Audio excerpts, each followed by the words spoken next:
He heard the twist of a plastic cap behind the vending machines, so soft no one in the Grand Central food court reacted. Dominic Caruso reacted anyway. That sound didn't belong with rolling suitcases and coffee orders. It belonged to the life he kept buried, the life that never asked twice. Dominic didn't turn his head. He only shifted one step, placing his body between the noise of the crowd and the 12-year-old girl beside him. She clutched a backpack to her chest, eyes scanning faces like she expected one of them to turn into a monster. He leaned in as if he were checking her phone. "Listen," he whispered. "You're in danger. Pretend I'm your father. Call me Dad. Do exactly what I say. But before we continue, I want to make a very special invitation. Subscribe to the channel and leave your like. This helps me see that you support me and are enjoying my stories. And comment below which city you're watching us from. Now let's continue." The girl nodded, barely. A school lanyard bounced against her hoodie. Lily, written in bright letters. Dominic filed it away. Names mattered. "Dad?" She tested the word. "That's right," Dominic said, louder, performing. "You disappear for 10 minutes and I'm supposed to pretend I'm not worried?" In the reflective glass of a kiosk, he caught them. Two men in grey jackets drifting against the flow of commuters too smoothly. One carried a coffee cup that didn't steam. The other kept a hand inside his jacket like it was resting on something heavy. Dominic's first instinct was the one that had kept him alive since he was 17. Remove the threat. But this was daylight and cameras. 100 witnesses. Any wrong move would turn Lily into tomorrow's headline. He started walking, calm, like a father guiding a stubborn kid. Lily stayed close. Dominic angled toward the coffee line to force the grey jackets to push through bodies if they wanted to keep up. They did. He slid his phone out and called one contact. "Luke." Luke answered instantly. "Talk." "Grand Central. Food court," Dominic murmured. "Two tails and a kid. I need eyes and a clean distraction." "Newspaper stand," Luke said without hesitation. "Red beanie, send her there." Dominic ended the call, then rested a gentle hand on Lily's shoulder. "When I say run," he breathed, "you run to the newspaper stand. Red beanie." "Why?" she whispered. "Because he'll help you," Dominic said. "Because I asked him to." A voice rose behind them. "Hey, sir." Dominic turned, still wearing the tired father mask. One of the grey jackets smiled too wide. "We think you took something." "From the vending machines." Dominic glanced at the machines like they offended him. "A water," he said. "That's it." The man's eyes slid to Lily. "That your daughter?" Lily's breath caught. Dominic felt the tremor in her. "Yes," he said. The second man stepped closer, voice soft and patient. "We've been looking for her," Lily whispered. "I don't know them." Dominic's blood cooled. He knew that tone. Men used it when they were sure the world would make room for them. "Then go find security," Dominic said, loud enough for the nearest people to hear. "If you're really trying to help, we don't need security," the first man replied. "Then you don't need my kid," Dominic said. For a heartbeat, the station noise kept going like nothing mattered. Then Dominic saw the small, deadly movement, the second man's shoulder dipping, the start of a reach. Dominic made his decision in a blink. "Now," he said. Lily ran. She shot through the crowd toward the newspaper stand. People turned, confused, then alarmed as the grey jackets lunged after her. Dominic stepped into the second man's path, bumping him hard, loud enough to sound accidental.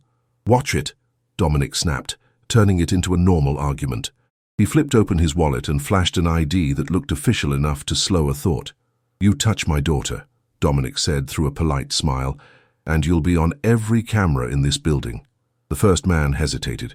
The second stared, and recognition flickered across his face like a spark. "Caruso," he breathed. Dominic's pulse kicked. His name wasn't supposed to be spoken here. Across the food court, Lily reached the newspaper stand. A young man in a red beanie straightened immediately and pulled her behind him, body angled like a shield. He didn't look surprised. He looked ready. The second man in grey raised his voice, pitching it to the crowd. "Everybody, this man is trying to abduct this child." Phones lifted, eyes narrowed. The lie was smart because it didn't need proof, only doubt. Dominic raised both hands, palms open, and forced warmth into his voice. "Officer," he called, spotting a security guard pushing through. "These men chased my daughter." The grey jackets moved backward at the same time, already dissolving into the crowd before the guard could grab them. Professionals didn't fight on camera. They disappeared and saved the real fight for later. Dominic crossed to Lily fast. Her face was pale, tears fighting to stay in her eyes. "Are they gone?" she whispered. "For now," Dominic said. He crouched to meet her level, keeping his voice soft. "Lily, where's your mum?" Lily stared at the floor. "She told me to meet her here," she said. Then she stopped answering. Dominic stood, and in third person he watched himself go still, like a man hearing a door lock behind him. Dominic's jaw tightened. He could feel the city's eyes sliding away again, people returning to their lives because believing everything was fine was easier than admitting how close evil could stand without being noticed. He took Lily's hand, careful, steady. "Stay with me," he said.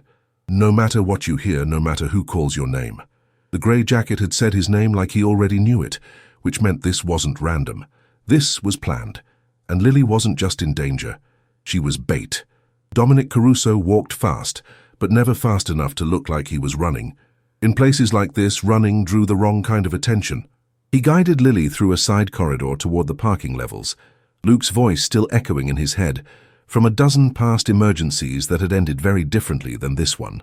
Luke waited by a service elevator, hands in his jacket pockets, eyes scanning reflections more than faces. To anyone else, he was just another New Yorker killing time. To Dominic, he was the closest thing left to family. Luke took one look at Lily and frowned. "She 12? Just turned," Dominic said. Luke swore under his breath. "Jesus, Dom!" Dominic didn't answer. He pressed the elevator button and stood between Lily and the open space behind them. The doors slid shut. The car hummed downward. Lily watched the numbers light up, her fingers white around her backpack straps. "Are they coming back?" she asked. "Not here," Dominic said. "Not like before." That wasn't a promise. It was an assessment. The elevator opened into a private garage. Luke led them to a black SUV parked far from the entrance cameras. Dominic opened the back door for Lily himself.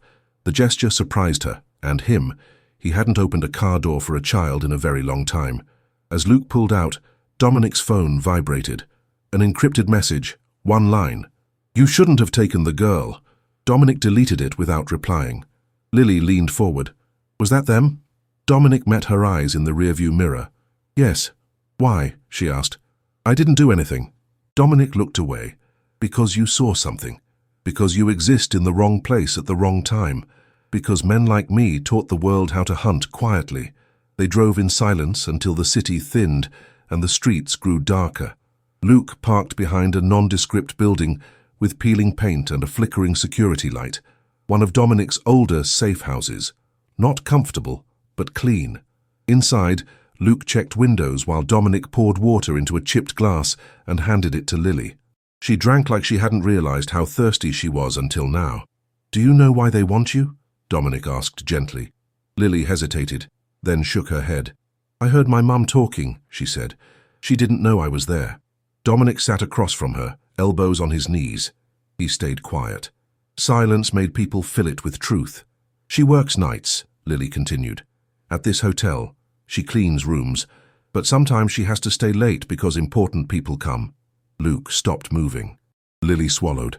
"She was on the phone in the laundry room crying. She said something about a flash drive and names, and that if she gave it to the wrong people, they'd kill her. Then she said if anything happened to her, I should go to the station, Grand Central." Dominic closed his eyes for half a second. There it was. Lily looked at him, eyes wide with fear and relief. "Am I in trouble?" "No," Dominic said immediately. "You're not." But he was. Dominic Caruso had spent 30 years building walls between his business and children. It wasn't mercy. It was survival. Kids complicated things. They left marks you couldn't scrub out. He had learned that lesson at 19, standing in an alley in Brooklyn, watching a boy bleed because Dominic hadn't asked one more question before giving an order. That boy had been collateral. Dominic had never let himself forget the sound his mother made. He stood abruptly and turned away, breathing through his nose until the past loosened its grip. Luke watched him carefully. "This isn't street level," Luke said quietly. "If a cleaner has a flash drive that scares people enough to go after her kid, we're talking suits, contracts, politicians." Dominic nodded. "Which means they won't stop." Luke folded his arms. "You can hand her off. Witness protection. Feds." Dominic turned back to Lily. She sat very still, trying to be brave in a room that smelled like dust and old smoke, trying not to cry in front of strangers. Dominic shook his head once. Not yet. Luke stared at him. Dom! I know, Dominic said. I know what this costs. Luke's voice hardened. Your own people will hear. They'll think you've gone soft. Dominic's mouth twitched, humorless. Let them. Lily's voice was small. Am I safe with you? Dominic knelt in front of her again. He made himself speak carefully. I'm not a good man, he said. I don't want to lie to you, but I will not let anyone hurt you, not while I'm breathing. Lily nodded, accepting it like kids accepted the weather. Okay, she said. That word hit him harder than any threat ever had. His phone buzzed again. Another message. Bring her to the pier. We can fix this. Dominic stared at the screen. The pier mentioned was one he owned through 3 shell companies. They were daring him, testing how far he'd bend. Luke leaned in. They want a meet.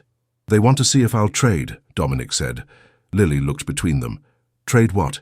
Dominic locked his phone and slipped it into his pocket. Nothing that belongs to you. He straightened, already planning. If they wanted a meeting, he'd give them one. On his terms. He'd spent his life setting traps that closed without noise. This time would be no different. But as he watched Lily sit on that worn couch, swinging her feet because they didn't reach the floor, Dominic felt something shift. This wasn't business. This was a line he had sworn never to cross again. And now that he had crossed it, there was no going back. Outside, a car engine passed slowly, then disappeared. Dominic moved to the window and watched the dark. They knew where he was, which meant the clock had already started. Dominic did not sleep. He sat at the small kitchen table with a legal pad and a pen that hadn't worked in years, listening to the building breathe. Pipes clicked. Wind pressed against loose metal somewhere on the roof. Every sound sorted itself into categories in his head. Harmless, irrelevant, wrong. Lily slept on the couch under a thin blanket Luke had found in a closet. She curled on her side, one sneaker still on, like she expected to be told to move at any second. Dominic hated that detail more than he could explain. Luke finished a slow sweep of the building and returned, lowering himself into a chair. No movement, he said. Yet. Dominic nodded. They won't rush, not after today. Luke studied him. You sure about keeping her here? For tonight, Dominic said. Tomorrow changes. Luke didn't argue. He never did when Dominic used that tone. He only asked, what did she hear exactly? Dominic looked toward the couch. Lily's eyes were open. I can hear, she said quietly. I'm not asleep. Dominic stood and crossed the room. He crouched again, keeping his voice low. You don't have to tell us anything you don't want to. Lily pulled the blanket tighter around her shoulders. I want to, she said. I just don't know what matters. Dominic gave her a small nod. Tell me what you remember, in your own way. She stared at the ceiling for a long moment, then spoke. My mum was on the phone with someone she called Mr. Harris. She said she found the drive when she was cleaning a suite. It was taped under a drawer. She thought it was trash. Luke stiffened. She plugged it into an old computer at work, Lily continued. She said there were videos, meetings, people saying things they didn't think anyone would hear. Dominic's jaw tightened. He could already picture the kind of footage that ruined men who believed themselves untouchable. She said one of the voices belonged to a man who smiled on TV, Lily said. She said his name was on the building. Dominic exhaled slowly. Did she say which building? Lily shook her head. Just that everyone trusted him. That was enough. Dominic straightened and walked to the window again. Trust was currency. In his world, and the other one that pretended not to exist. Did your mom give the drive to anyone? He asked. No, Lily said quickly. She hid it. She said she was scared to give it to the police because they might already be involved. Luke let out a low breath. Smart woman. Dominic didn't respond. Smart didn't keep you alive when you were alone. After that, Lily said, voice wobbling, she hugged me really tight, like when I was little, and she told me to go to the station if she didn't come home. Dominic closed his eyes. He had seen that hug before, from doorways, from car windows, from people who knew goodbyes didn't always come with words. She didn't come home, Lily finished. Silence settled in the room, heavy but not empty. Dominic felt the familiar weight of choice pressing down. He could still hand this to the authorities, disappear, let the machine grind forward without him. It would be safer for Lily on paper, but paper didn't know how fear moved. His phone buzzed, a call this time, unknown number. Luke's hand drifted closer to his jacket. Dominic answered. "Speak." A calm voice filled the line, educated, patient. "Mr. Caruso, you've always had a talent for being in the wrong place at the right time." Dominic glanced at Lily, then turned away. "You have 5 seconds. You took something that doesn't belong to you," the voice said. "Or rather, someone." Dominic smiled without humor. "Children aren't property." A soft laugh. "Everything is property to someone." "You want the girl," Dominic said. "Say it." "We want the problem resolved," the voice replied.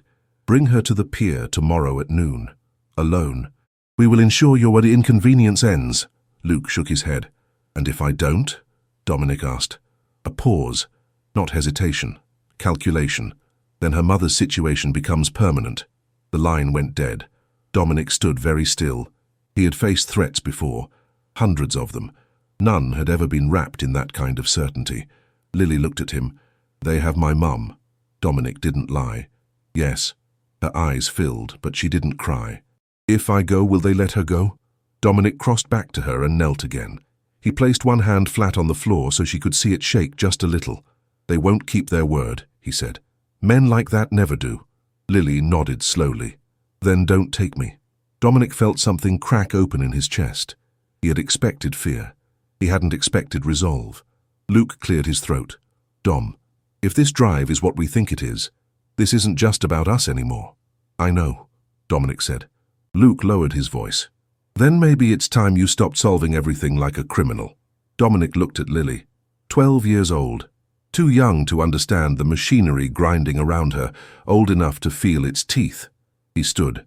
"Get some rest," he told her. "Tomorrow will be loud." After Luke guided Lily back towards sleep, Dominic sat alone again. He pulled out the legal pad and finally made the pen work. Names, places, times. He wrote until the pad filled with a map of corruption that didn't belong to his world but had learned from it. He realized then what the real danger was. Not that Lily had heard something, but that she was the only living witness who could prove it was real, and that meant the people hunting her wouldn't stop at threats. They would come clean. Dominic folded the pad, slipped it into his jacket, and made a decision that would end the life he had built. Tomorrow he wouldn't bring Lily to the pier. He would bring the truth, and he would force it into the light. Morning arrived without permission. Grey light seeped through the cracked blinds, turning the dust in the air into something visible and restless. Dominic was already on his feet when Luke's burner phone vibrated on the counter. Luke read the message once, then again. "They found one of our old apartments in Queens," he said. "Empty but not untouched." Dominic nodded. "They're closing circles." Lily sat up on the couch, rubbing sleep from her eyes. She had slept, but not well. Dominic could tell by the way she looked around first, checking corners before faces. He hated that too. Childhood should not include threat assessment. "Is it morning?" she asked. "Yes," Dominic said. "And we're moving." Luke tossed Dominic a set of keys. Cars clean, different plates. They were out the door in under 3 minutes. Dominic kept Lily close, his hand never leaving her shoulder as they crossed the lot. The city looked ordinary. People walked dogs. A man argued with a parking meter. The normalcy felt obscene. They drove south, then west, changing routes twice. Dominic watched mirrors more than traffic lights. At a red light, Lily finally spoke. "Are you scared?" she asked. Dominic answered honestly. "Yes." She considered that. "My mom says being scared doesn't mean you're weak. It means you know something matters." Dominic glanced back at her. "Your mum sounds smart." "She is," Lily said. Then, softer, "She's brave too." The car went quiet again. They reached a low brick building near the river by mid-morning. It used to be a union office decades ago. Now it was another of Dominic's forgotten places. He ushered Lily inside and locked the door behind them. Luke checked his watch. "Pier meet is in an hour." "They expect me," Dominic said. "Which means they expect me without her." Luke raised an eyebrow. "You thinking decoy?" "I'm thinking pressure," Dominic replied. He paced the room, then stopped. "Luke, I need you to take Lily." Luke froze. "Where?" "To someone who doesn't know me," Dominic said. "Someone clean." Luke shook his head immediately. "If I take her, they'll follow." "Not if I give them something louder to look at," Dominic said. Lily stood up. "You're going to the pier?" "Yes," Dominic said. "Without me," she said, not asking. Dominic knelt again. You stay with Luke, you stay hidden, you stay alive. Her eyes searched his face. You said you wouldn't let them hurt me. I won't, Dominic said. This is how. Luke swore quietly. Dom, if this goes wrong, it won't go right, Dominic interrupted, but it'll go forward. He pulled out his phone and typed one message to the unknown number. I'm coming. Alone. The reply came instantly. Good. Dominic slipped the phone away and stood. Luke, you leave now, back roads, no phones. Luke hesitated, then nodded. He crouched in front of Lily. Hey, he said gently, we're going on a boring ride, okay? Lily nodded, but her gaze stayed on Dominic. You're coming back, she said. Dominic didn't make promises he couldn't keep. I'll try, he said. She stepped forward and hugged him quickly, fiercely, like she didn't want to give herself time to reconsider. Dominic felt it in his ribs, sharp and unexpected. Then she was gone. The silence she left behind was heavier than any threat. Dominic drove to the pier alone. The place was quiet in that fake way expensive places got when danger paid rent. 2 black sedans waited near the water. Men leaned against them, relaxed enough to look bored. Dominic parked and stepped out. A familiar face emerged from the nearest car. Vincent Hale. Once a fixer, now something closer to a broker. They had done business years ago. Dom, Vincent said, smiling. You look tired. Say what you need to say, Dominic replied. Vincent's eyes scanned the car. Where's the girl? Safe, Dominic said. Vincent sighed. That wasn't the deal. No, Dominic said. This is. He pulled the legal pad from his jacket and tossed it onto the hood of the nearest sedan. Pages fluttered in the breeze. Vincent didn't touch it. You think notes scare the people behind this? I think exposure does, Dominic said. I think you know exactly what's on that drive and exactly who's on it. Vincent's smile thinned. You always did think too big. A third car rolled up behind Dominic. He hadn't heard it arrive. That bothered him. A man stepped out. Clean cut, no coat, no visible hurry. He looked like he belonged in a boardroom, not at a pier. Mr. Caruso, the man said. I'm disappointed. Dominic recognized him immediately. The smile. The face Lily had described without knowing it.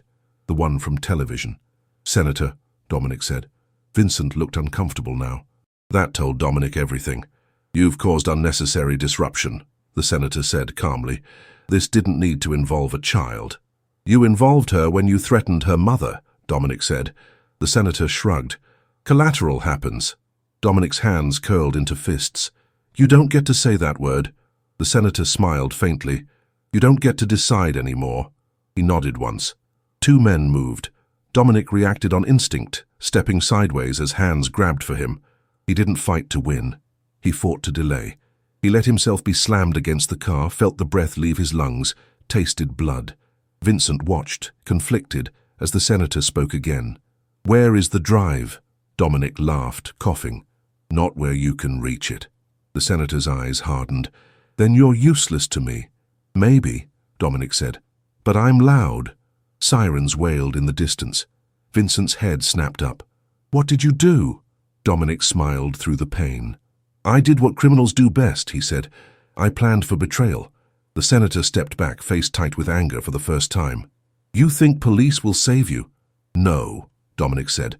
I think they'll listen. The men released him and scattered as the sound grew closer. The senator disappeared into his car, expression already resetting. Dominic slumped against the sedan, breathing hard. This wasn't over, but it had started. And somewhere on the road, a 12-year-old girl was still alive. That would have to be enough for now. Dominic's wrists ached hours later, not from cuffs, but from the memory of hands forcing him down against cold metal. The police had taken statements, names, and nothing else. Men like the senator didn't get arrested at piers. They got escorted away, faces neutral, futures delayed but intact. For Dominic, the damage was quieter and more permanent. He sat alone in the back seat of a patrol car for a long minute after the doors were opened, staring at the river through streaked glass. He had gone to the pier, knowing he wouldn't win. What he hadn't known was how empty losing would feel when the right people walked away untouched. A detective finally leaned in, mid-40s, tired eyes. You're free to go, he said. For now. Dominic stepped out, jacket torn, blood dried at the corner of his mouth. He didn't ask questions. He already knew the answers. Luke picked him up 3 blocks away in a different car. The engine started before Dominic fully closed the door. "She's safe," Luke said immediately. Dominic closed his eyes. The knot in his chest loosened just enough to breathe. "Where?" "With a woman I trust," Luke said. "Former social worker. Doesn't know your name. Thinks I'm a friend of the family." "Good," Dominic said. His voice cracked despite himself. They drove without speaking until the city blurred into something anonymous. Dominic's phone buzzed again. Not a threat this time. "Unknown. You made a mess. This ends one way or another." Dominic deleted it. Luke glanced at him. "They're not backing off." "No," Dominic said. "They're escalating." Luke's jaw tightened. "Then so do we." Dominic stared out the window. For the first time, he felt the full weight of what he had done. He had dragged a child into a war she never agreed to fight. He had exposed himself in daylight, and worst of all, he had no guarantee he could finish what he started. That was the moment fear finally caught up with him. Not fear of dying, fear of failing her. They reached another safe location near dusk. Inside, Dominic washed his face and sat heavily at the table. Luke poured coffee neither of them wanted. Dominic broke the silence. "If this ends with me gone, Lily needs more than hiding." Luke nodded. "I know. She needs the truth on record," Dominic said. "Something that forces consequences." Luke leaned forward. "Then we don't just leak the drive." Dominic met his eyes. "We build a trap big enough they can't avoid." Luke exhaled slowly. "That puts Lily closer to the fire." Dominic looked down at his hands. "I know." The room went still, the kind of stillness where choices stop being theoretical. "Before we continue, tell me in the comments what you think of this story so far and what you would do in his place. Don't leave the video, because what comes next will give you chills." Night fell. Dominic made calls he had avoided for years. Old names, old favors, people who hated him enough to answer just to hear what he wanted. By midnight, the pieces were moving. Across town, Lily sat on a narrow bed in a spare room that smelled like lavender and old books. The woman watching her offered tea she didn't drink and blankets she didn't need. Lily stared at the door, waiting. When it finally opened, Dominic stood there. She didn't speak. She ran. The impact nearly knocked him over. He caught her, arms wrapping around something too small, too fragile to belong in his world. She buried her face in his chest, shaking. "I thought they got you," she whispered. Dominic held her tighter than he should have. Not yet. They sat on the bed. Lily looked at his bruised face, the torn jacket. "You're hurt." "I've been worse," Dominic said. She studied him with the seriousness of someone who had grown older in days. "Is my mum alive?" Dominic didn't answer right away. He chose honesty over comfort. "I don't know," he said, "but I'm going to find out." Lily nodded once. "Okay." That word again. Simple. Heavy. Trust given without conditions. Dominic realized then that whatever happened next, he no longer had the option of walking away. Not morally, not emotionally. He had crossed a line that couldn't be uncrossed. He stood and turned to Luke. "Tomorrow we make it impossible for them to bury this." Luke's expression was grim. "And if they come for you?" Dominic looked back at Lily. "Then they'll have to do it where everyone can see." Outside, engines passed. Somewhere, phones rang. Deals were made. The world kept moving. But for Dominic Caruso, the center of it all had narrowed to one 12-year-old girl and a promise whispered in a crowded station, and he intended to keep it. By dawn, the plan was no longer a plan. It was momentum. Dominic stood at the window of the apartment Luke had borrowed under a false name, watching the city wake up. Traffic thickened. Sirens faded in and out like distant weather. Somewhere in that noise were the men who wanted him erased, and the girl returned to silence. Behind him, Lily sat at the table with a notebook the social worker had given her. She wasn't drawing. She was writing. Short lines, names, questions she hadn't asked out loud. Luke leaned against the counter, phone pressed to his ear, voice low. "Yes. Noon. Federal building. I know it's risky. That's the point." He hung up and looked at Dominic. "It's moving fast." "It has to," Dominic said. "Speed is the only advantage we have left." Lily looked up. "What's happening at noon?" Dominic walked over and sat across from her. He didn't rush. He wanted her to hear him clearly, without panic coloring his voice. "At noon, Some very important people are going to hear things they were never supposed to hear, he said, and see proof they were told didn't exist. Lily swallowed. About my mom. Yes, Dominic said, and about others like her. She nodded slowly. Am I part of it? Dominic hesitated, then chose the truth again. They're a small part, he said. Only if you want to be. Luke stiffened but didn't interrupt. Lily's fingers tightened around the notebook. If it helps her, she said. I want to. Dominic felt the familiar urge to say no, to protect her by lying. He forced it down. This wasn't a child who could be shielded anymore. The world had already reached for her. Then listen carefully, Dominic said. You won't go anywhere dangerous. You won't be alone. And if at any moment you want to stop, we stop. Do you understand? Yes, Lily said. Dominic nodded. Good. The trap was simple in concept and brutal in execution. The flash drive Lily's mother had found wasn't just evidence, it was leverage. Dominic had copies made overnight and delivered to 3 places that hated each other enough to act independently. A federal prosecutor, a national investigative journalist, and an internal watchdog group buried deep in the system. None of them trusted Dominic. That was exactly why it worked. At 11:45, Dominic walked into the federal building through the front doors. No disguises, no shortcuts. Cameras caught him from every angle. He felt exposed, but exposure was the point. Luke stayed outside with Lily, seated on a bench across the street. She wore a borrowed jacket and clutched her notebook like armor. You ready? Luke asked gently. Lily nodded. I think so. Inside, Dominic was led into a conference room that smelled like coffee and paper. 2 prosecutors waited. One older, one young enough to still believe outcomes mattered. We don't have much time, the older one said. You understand that you are not protected here. I understand, Dominic replied. That's why I brought something better than protection. He slid a folder across the table.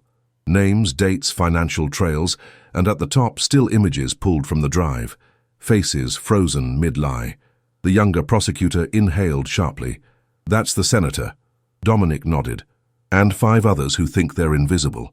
Outside, black cars began to appear at the edges of the block. Men stepped out, phones to ears, eyes sharp. Luke noticed immediately. He leaned toward Lily. We may need to move. Lily shook her head. He said noon, she whispered. We wait. Inside the building, a door opened quietly. A woman entered with a badge Dominic hadn't expected. Internal affairs. She didn't look at him. She looked at the prosecutors. It's real, she said. We verified the drive. We're locking the building down. Dominic exhaled for the first time in hours. Then his phone vibrated. Unknown. Last chance. Bring the girl out. Now. Dominic didn't reply. He stood instead. Excuse me, he said. There's someone you should meet. He led them to the window. Across the street, Lily sat straight-backed on the bench. A reporter's camera swung toward her, drawn by instinct more than instruction. She held up her notebook, pages open, her handwriting large and careful. My mum cleaned your room. I heard your voices. I'm not afraid anymore, the crowd murmured. Phones lifted. A chant started somewhere, uncertain but growing. Inside the black cars, men froze. The senator arrived 10 minutes later, face tight, smile gone. He walked into the building under escort and into a room full of people who were no longer pretending. Dominic watched him see Lily on the screen. For the first time, the man looked afraid. You used a child, the senator said, voice low and furious. You think that makes you righteous? No, Dominic said calmly. It makes me done. The senator lunged, but hands stopped him. Cameras rolled. The image was already out there. There was no controlling it now. Outside, Luke guided Lily away from the bench as police presence doubled. She looked back once, eyes searching. Dominic pressed his hand to the glass, just for a second. She saw it. She smiled. Hours later, when the building emptied and the noise faded into something like aftermath, Dominic sat alone again. He didn't know what charges would stick. He didn't know how far the rot went. But he knew one thing. The truth had been forced into the open, and it would not go quietly back into the dark. Dominic learned the truth in a hallway that smelled like disinfectant and old paper. He stood with his back to the wall while lawyers argued in low voices 10 feet away. The senator had been taken upstairs, no longer shouting, no longer smiling. Cameras had done what bullets never could. They had frozen him in a moment he couldn't outrun. Luke approached, expression tight. "We have a problem," he said quietly. Dominic didn't move. "Define problem." Luke glanced around, then leaned closer. The drive wasn't the full story. Dominic's eyes narrowed. "What does that mean?"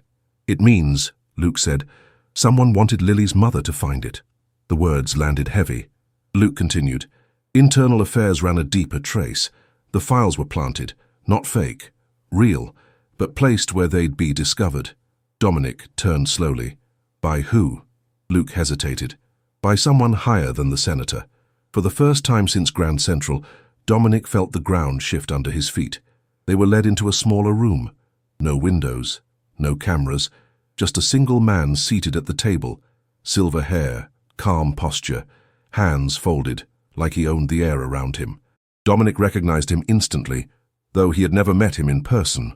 Harold Whitman, Deputy Director of National Infrastructure Oversight, a man whose name never appeared in scandals because his job was to clean them before they formed.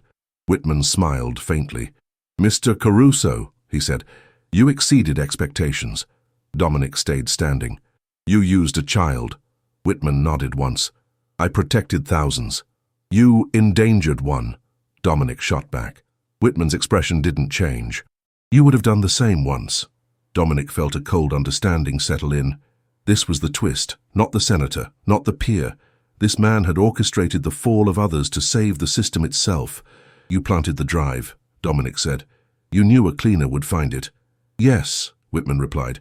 "And when she didn't disappear quietly, I needed someone like you.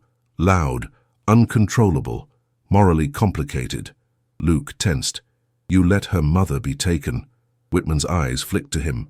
"She is alive." Dominic stepped forward so fast the chair scraped back. "Where?" Whitman raised a hand. "Safe. And soon, free. Because the exposure forced our hand." Dominic's voice dropped. "You don't get credit for cleaning up blood you spilled." Whitman stood. "History disagrees." Dominic laughed once, sharp and empty. "History is written by men who think they're necessary." Whitman studied him. "You are being offered something rare. Full immunity, a new identity. You walk away and the girl reunites with her mother. Quietly." Luke looked at Dominic. Dominic's mind raced. This was the exit, the clean end, the kind men like him never got. But then he saw Lily again. Not scared, not running, sitting on that bench holding truth in her hands. "No," Dominic said. Whitman's brow furrowed. "Think carefully." "I am," Dominic replied. "You want silence. I want an ending." Whitman's tone cooled. "You push this further, and you lose everything." Dominic met his eyes. "I already did." He turned and walked out. The fallout was immediate. Immunity offers vanished. Old warrants resurfaced. The system bit back, quietly, efficiently. Dominic was arrested that night on charges that had waited decades. Luke visited him once in a grey room with bolted chairs. "She's with her mum," Luke said. "Protected, new start." Dominic closed his eyes. Relief hit harder than fear ever had. "You should have taken the deal," Luke added softly. Dominic shook his head. "Then she'd grow up learning the wrong lesson." Luke stood. "You sure you're okay with how this ends?" Dominic looked through the glass at his reflection. Bruised, older, lighter. "It doesn't end here," he said. "It ends where it should." Outside, Lily watched the news with her mother beside her. The senator's name scrolled past. Others followed. Not all, but enough. She turned to her mom. He kept his promise. Her mother squeezed her hand. "Some men do." Dominic sat alone that night, listening to the building breathe again. This time he slept. The courtroom was quieter than Dominic expected. No shouting, no dramatic speeches, just the soft scrape of chairs, the rustle of paper, the steady ticking of a clock that didn't care who you used to be. He sat at the defense table in a borrowed suit that didn't quite fit anymore, hands folded, posture straight. For the first time in decades, there was nowhere to run and no reason to try. He welcomed that. The judge entered. Everyone rose. Everyone sat. The ritual moved forward with the same indifference as the city outside. Dominic listened as his past was summarized in clean, careful language. Racketeering, conspiracy, crimes softened by time, sharpened by pattern. He did not argue. When the prosecutor spoke, she did something unexpected. She paused. "This case," she said, "is unusual. Not because of what the defendant did, but because of what he chose to stop doing. Dominic felt Luke's eyes on the side of his face. She continued, "Evidence submitted in related federal cases shows that Mr. Caruso's actions directly led to the exposure of a corruption network extending into public office. Without his cooperation, intentional or otherwise, those crimes would likely have remained hidden." The judge nodded slowly, absorbing that. Dominic stared at the grain of the wooden table. He wasn't here for mercy. He was here for closure.